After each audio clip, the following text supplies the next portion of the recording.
안녕하세요. 독립기념일 연휴 잘 보내셨습니까? 오늘도 새 하루가 또 새 한 주간이 시작됩니다. 오늘도 하나님 말씀으로 무장하고 또 격려받고 또 인도함 받는 그러한 하루가 되기를 소망합니다. 오늘 나눌 말씀은 출애굽기 32장 7절에서 14절 말씀입니다.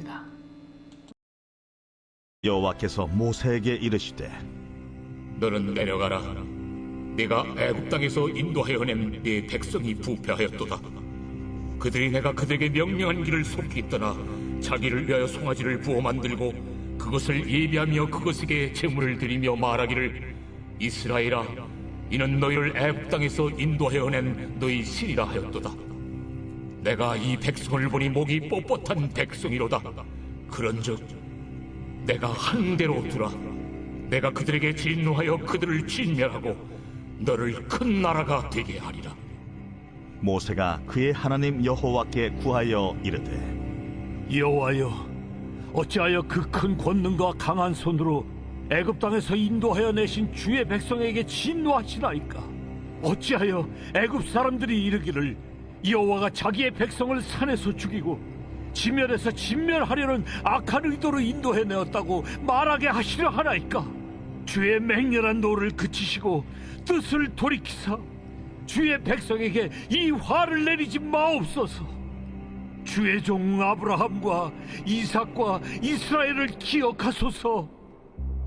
주께서 그들을 위하여 주를 가리켜 맹세하여 이르시기를 내가 너희의 자손을 하늘의 별처럼 많게 하고 내가 허락한 이 온 땅을 너희의 자손에게 주어 영원한 기업이 되게 하리라 하셨나이다.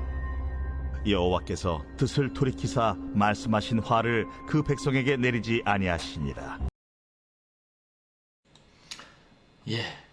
하나님께서 이스라엘 백성과 시내산에서 언약을 맺었습니다. 하나님은 모세를 시내산 위로 부르셔서 40일 동안 그와 교제하시면서 하나님의 율법을 알려주셨습니다. 자, 이제 이스라엘 백성이 모세를 기다리는 가운데 무엇을 해야 하는가? 마땅히 두려움으로 하나님의 뜻을 기다리고 또 모세를 위해서 또 앞으로 그들의 하나님 백성으로서의 삶을 놓고 기도해야 하는데 그렇지 않고 뭘 했습니까?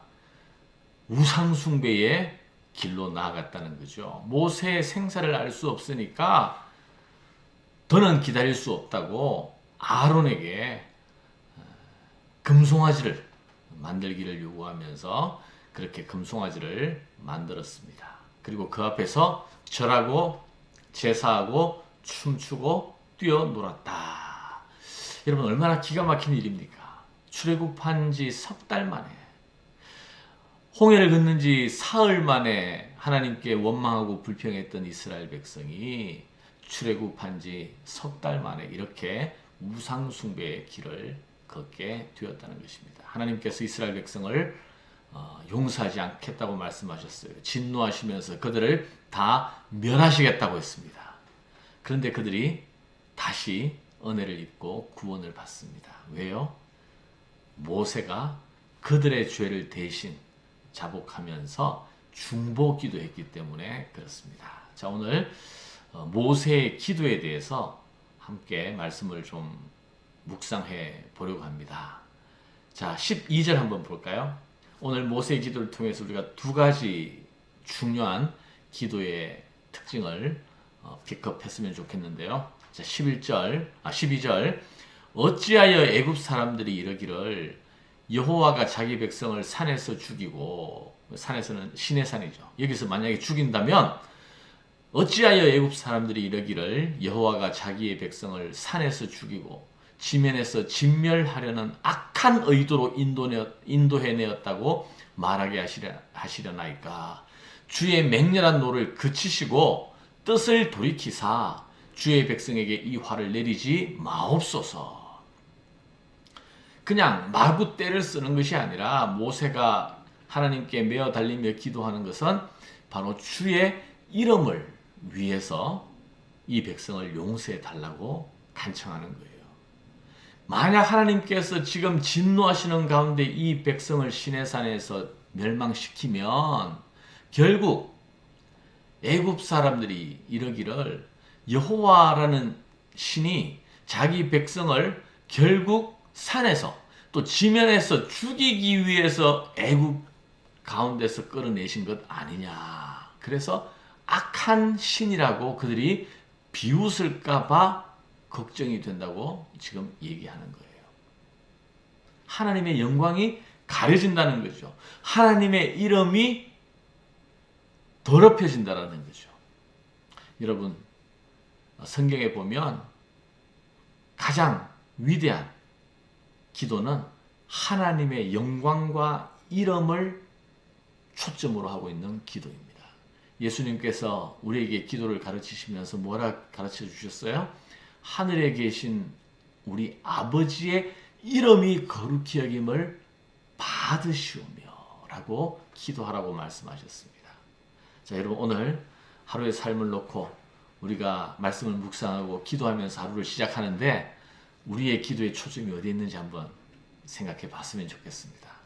오늘도 우리의 삶을 통해서 하나님의 이름이 거룩히 여김을 받고 하나님의 영광이 드러내도록 그러한 하루가 되기를, 그러한 우리의 삶이 되기를 위해서 기도하는 그런 이 시간이 되었으면 좋겠습니다.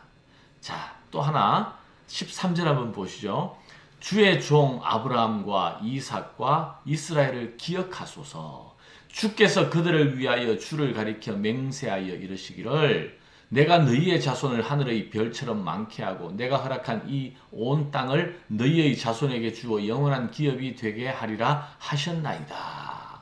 자, 갑자기 왜 이 절박한 시점에 아브라함과 이삭과 이스라엘 이야기가 나오는가? 바로 하나님의 뜻과 계획, 하나님의 약속을 붙잡는 기도였기 때문입니다. 모세가 처음 하나님에게 부름받았을 때 거절했죠. 나는 그런 거 할 수 없습니다. 나는 이미 인생의 패배자입니다. 인생의 루저입니다. 광야 40년 동안 평범한 목부로서 살았던 모세. 근데 하나님께서 부르셨을 때 이렇게 소심하게 거절할 수밖에 없었지만 하나님께서 뭐라고 하셨습니까? 출애굽기 3장 15절에 보면요. 하나님께서 말씀하시기를 너는 이스라엘 자손에게 이같이 이르기를 너희 조상의 하나님 여호와 곧 아브라함의 하나님, 이삭의 하나님, 야곱의 하나님께서 나를 너희에게 보내셨다 하라. 이는 나의 영원한 이름이요 대대로 기억할 나의 칭훈이라. 하나님께서 지금 출애굽하겠다라는 플랜을, 계획을, 사명을 모세에게 주신 것은 이미 아브라함과 이삭과 야곱과의 언약을 기억하셨기 때문입니다. 이것은 하나님의 계획이었습니다. 하나님의 약속이었고 그 약속의 성취로 나아가는 일에 모세를 쓰시겠다라고 하는 거예요. 그러니까 지금 모세가 이 절박한 시점에 하나님의 그 약속을 기억해 낸 것입니다. 하나님께서 아브라함에게 너희의 자손을 하늘의 별처럼 바다의 모래처럼 많게 하시겠고 이 땅을 너희에게 영원한 기업으로 주겠다라고 약속하지 않으셨습니까? 그래서 저를 부르시지 않으셨습니까? 그래서 모세가 하나님의 그 약속, 하나님의 플랜을 기억하면서 메어 달린 기도를 드리고 있다라는 것입니다. 이러한 모세의 중보 기도가 결국 하나님의 뜻을 돌이켰죠. 14절에 보니까 여호와께서 뜻을 돌이키사 이스라엘 백성을 멸하시겠다라고 하는 그 뜻을 돌이키사 말씀하신 화를 그 백성에게 내리지 아니하시니라. 자, 여러분, 이 모세의 기도가, 한 사람의 기도가 하나님의 뜻을 바꾸고 한 백성을 구하게 되었다라는 것입니다. 자, 여러분, 오늘 모세의 기도를 통해서 우리가 붙잡아야 할, 또 묵상해야 할 내용이 무엇입니까? 우리의 기도에 능력이 있으려면 하나님을 알아야 합니다. 하나님의 이름, 하나님의 영광을 붙잡는 기도, 그리고 하나님의 뜻과 말씀을 붙잡는 기도.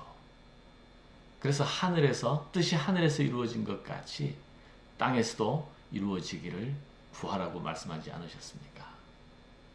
자, 여러분 오늘 기억하시기를 바랍니다. 우리의 모든 기도는 하나님의 이름과 영광에 초점을 맞추어야 합니다. 그리고 우리의 기도에 능력이 있으려면 하나님의 말씀을 기억하고 붙잡아야 한다는 것입니다.